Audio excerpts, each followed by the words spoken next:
Здравствуйте, дорогие зрители! Перед вами Аркадий Дзорцев, хиромант-нумеролог из Израиля. В этом коротком ролике я хочу рассказать о том, как самим попытаться определить свое призвание. Дело в том, что трагедия человечества заключается также и в том, что процентов 90 по статистике вообще не знают призвания своего. В элитных школах и колледжах Америки и Европы уже широко распространен метод определения призвания, о котором я хочу сейчас поведать. Он находится в отпечатках пальцев в наших.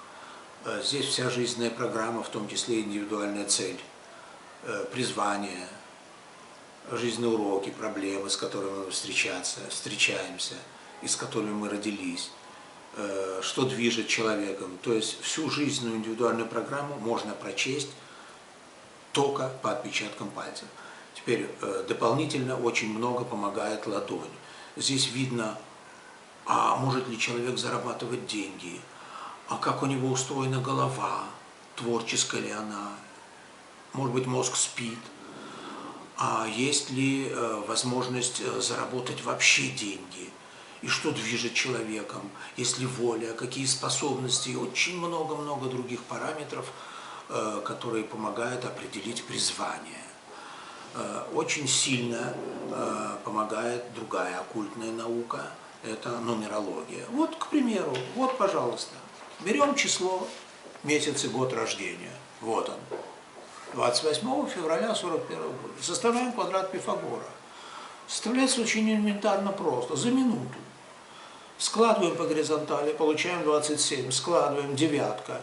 Теперь всегда по умолчанию двойка умножается на первое число даты рождения.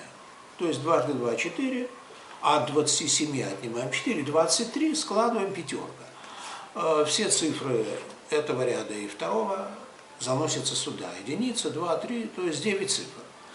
Очень много можно узнать по этому квадрату, но я за неимением времени расскажу только кратко о главном. Вот эта цифра 9, которая получилась из суммы вот этого числа, это наша дорога, по которой мы идем. В частности, 9 – это альтруистическое служение людям. В принципе, призвание у всех одно и то же. Помогать людям, служить людям. Но вот как мы будем это делать? У всех по-разному. Так вот, как мы будем идти по этой дороге, говорит вот это число, 28. Если сложить единицы, это путь лидера, независимости и самостоятельности.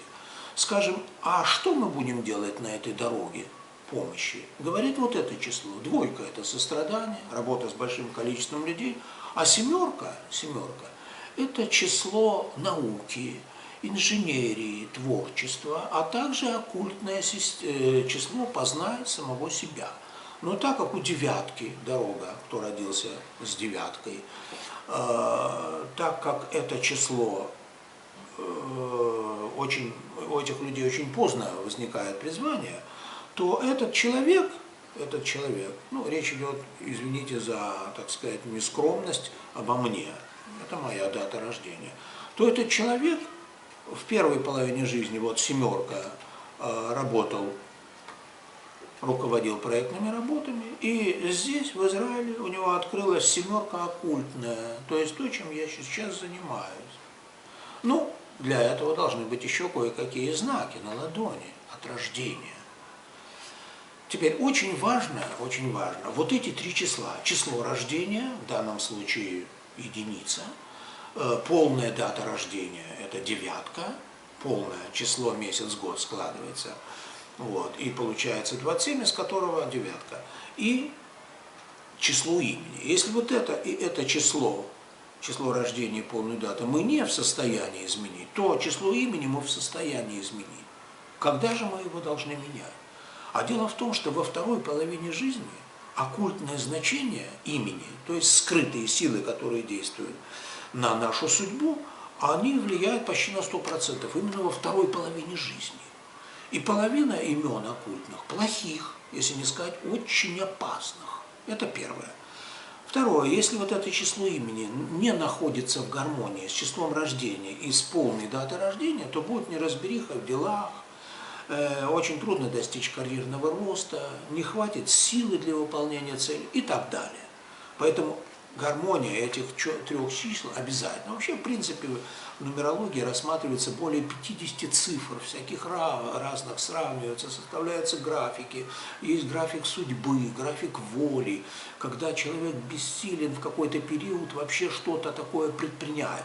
Когда, скажем, этот график превалирует над графиком воли. И наоборот, когда график воли превалирует, то есть стал выше, чем график судьбы, то человек в состоянии что-то менять. Но вот для того, чтобы менять что-то, надо знать дорогу.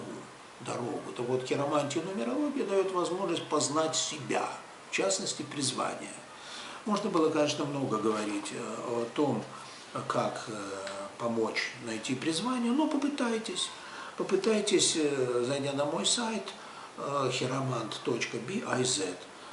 Я думаю, что у вас получится. Спасибо, что были со мной. Всего вам доброго. До свидания.